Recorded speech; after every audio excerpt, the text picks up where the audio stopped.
So அந்த மாதிரி அவருக்கு நான் எல்லாமுமா இருந்தா கூட அந்த அவருக்கு பணிவிட செய்யற அந்த உதவியாளர் அந்த பகுதி அந்த அந்த பங்கு மட்டும் வேற யாருக்கும் போயிடக்கூடாது. நான் வந்து ஒரு டைரக்டராகி வெளியில போயிட்டேன்னா அவருடைய பிறந்த நாள் அன்னைக்கு இந்த மரியாதைகள் அவருக்கு வர மாலை மரியாதை வாங்கி வைக்கிற மரியாதையை வேற யாரோ செய்வாங்கல்ல, அது எனக்கு உடன்பாடு இல்லை. நான் டைரக்டர் ஆகணும்னா கூட பரவாயில்ல, கடைசி வரைக்கும் அவருக்கு நான் உதவியாளராகவே இருக்கணும்னு ஆசைப்பட்டேன்.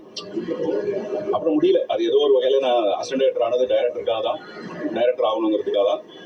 அப்படி நான் டைரக்டர் ஆனதுக்கு அப்புறமேல கூட முதல்ல அவர் ஒரு விளம்பரம் கொடுக்குறாரு.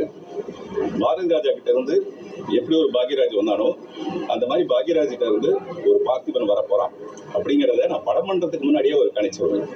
அந்த மாதிரி இந்த குரு சிஷ்யன்றதுக்கான விஷயம் வந்து இந்த ஜெனரேஷனுக்கு அப்புறம் யார் இவ்வளவு பெரிய ஒரு மரியாதை வச்சிருப்பாங்கன்னு எனக்கு தெரியல. அவருக்கு எப்படி அவங்க டைரக்டரோ அந்த மாதிரிதான் எனக்கு வந்து எங்க டைரக்டர்.